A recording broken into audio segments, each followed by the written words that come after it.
Ya, assalamualaikum warahmatullahi wabarakatuh. Salam sejahtera, salam rahayu.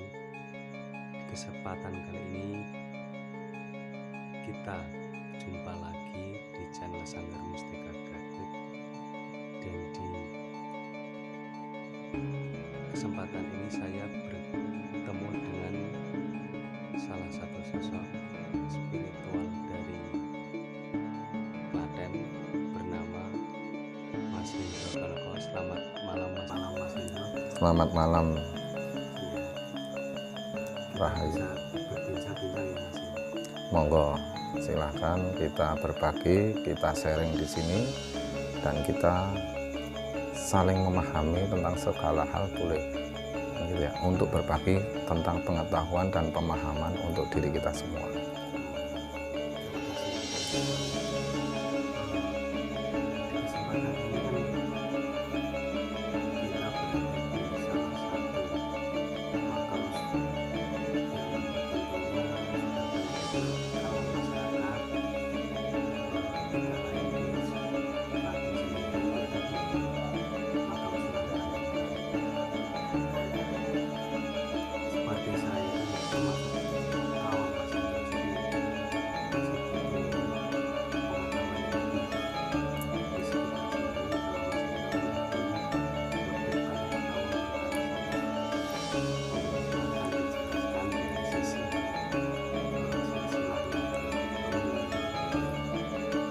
Ya, akan kita ulas ya pelan-pelan agar kita lebih dalam pemahaman untuk semuanya,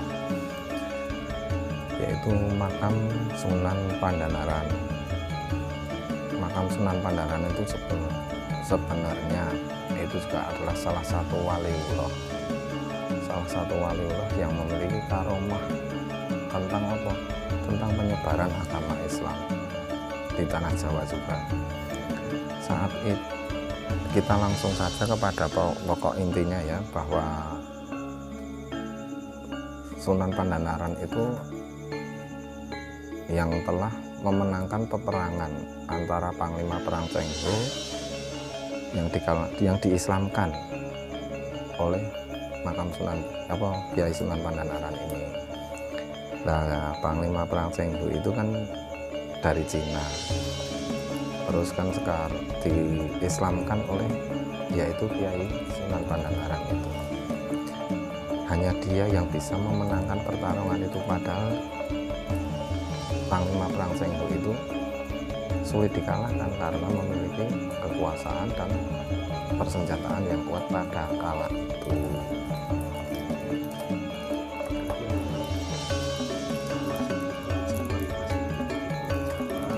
Benar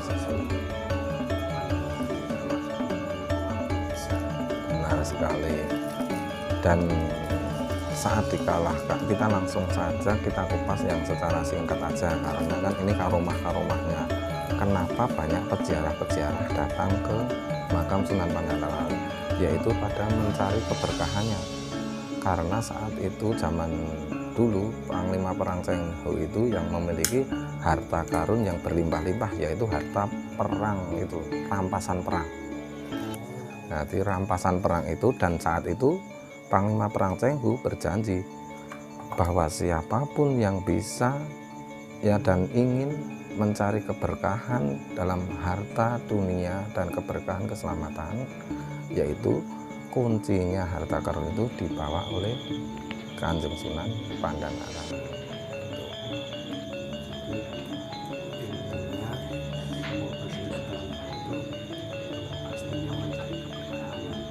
Tentu saja.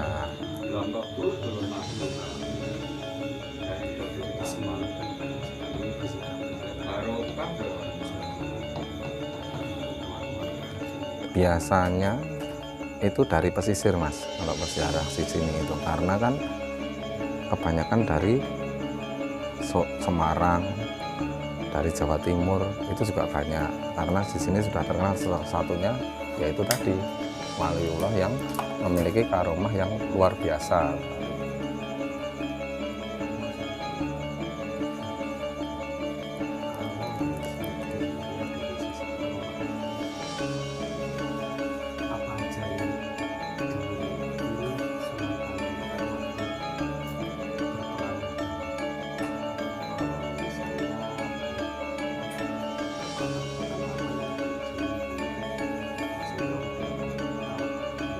Tentu saja, karena kan sulit dilacak di dalam pergerakannya itu, dan seorang yang memiliki daya lindung juga, karena saat itu dalam peperangannya kan memiliki kekuatan magis yang luar biasa saat itu.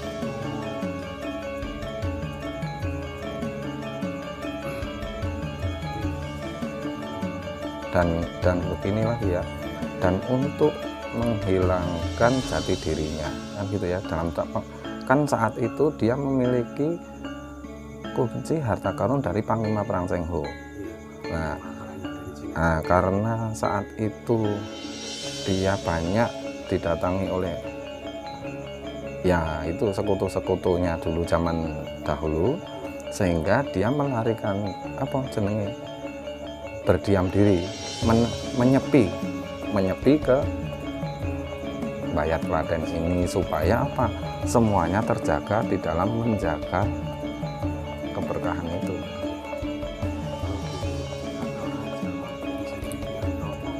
Bukan, tapi untuk menyepi dari dunia luar yang tadi, karena dia sudah diketahui bahwa dia memiliki sebuah karomah magis yang luar biasa saat itu.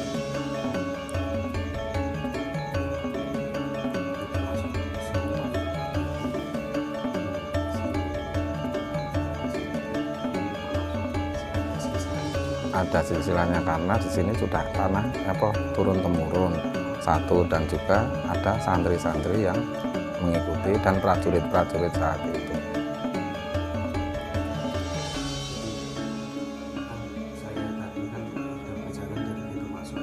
Betul.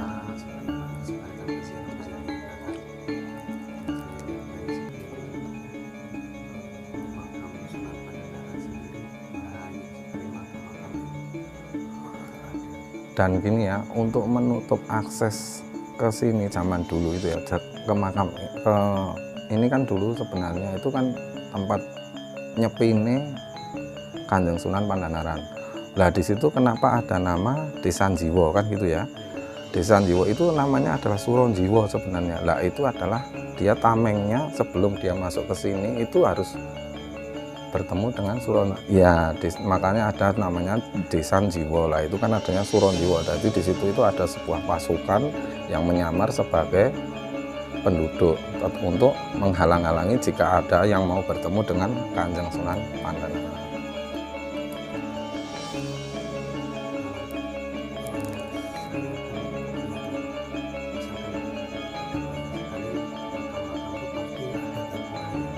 Ya, ada, karena kan gini, Gapuro dari awal kan, terus ada yang terakhir tadi apa, Pamuncar kan. Nah, pamuncar itu kan sebuah apa? Kita ini loh, jiwa kita kan harus dibersihkan untuk memancarkan itu loh, nurani dan kebersihan jiwa untuk bertemu dengan Eyang Kanjeng Pandanaran.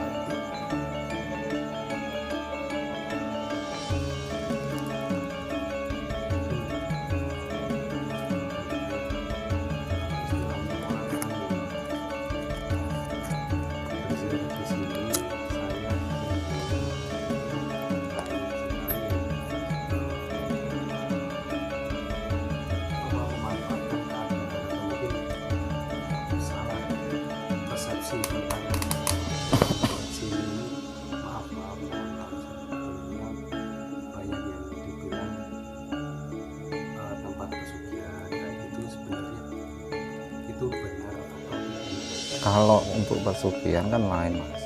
Kalau pesugihan, kalau kita di sini itu adalah pure untuk mencari keberkahan dalam karomah kan gitu ya, keberkahan itu. Nah, kalau iya kurang tepat itu. Iya kurang tepat lah untuk itu karena itu.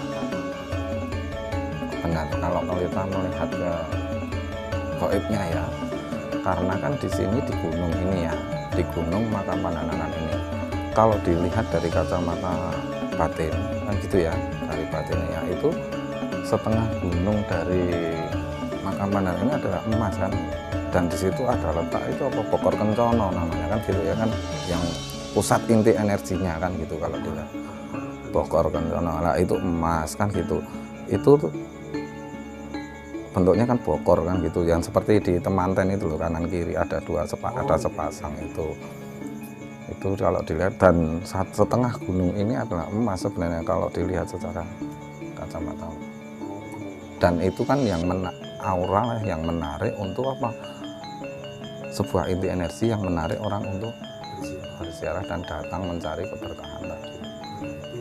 Kalau dilihat dari spiritual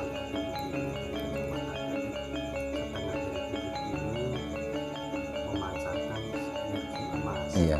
Namun apa itu yang jadi salah persepsi sih karena masyarakat sendiri mungkin itu Ya karena kan gini, karena kelancaran kan semua, kita tidak bisa membatasi antara kepentingan dan keinginan manusianya kan gitu kan seorang manusia yang datang ke sini kan kepentingan dan nggak bisa dibatasi, karena kepentingannya ada yang mencari kelancaran dalam usaha, ada yang mencari kesehatannya kan gitu kan, dengan cara syariat itu ya sarananya kan gitu aja. Karena kalau saya melihat apa yang saya alami di sini, banyak yang terkabul, akhirnya kan banyak peziarah yang datang untuk karena yaitu ngalap keberkahan.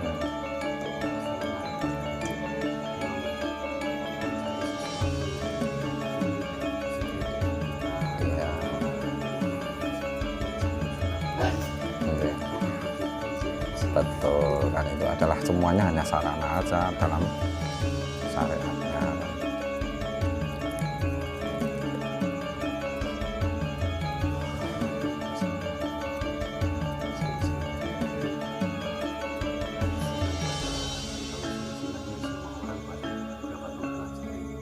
Ada kan di sini kan semuanya kan sudah tertuang kan, itu juga semua keturunan memang dari wali-wali, semua mitra Sanggar Mustika Gaib. Terima kasih kita telah jalan-jalan ke sini dan bertemu dan bersilaturahmi dengan banyak aura-aura yang sangat dan aroma-aroma yang luar biasa dalam pembersihan diri dan jiwa kita. Semoga perjalanan kita menjadikan keberkahan untuk semuanya dan menjadi pemahaman dalam sebuah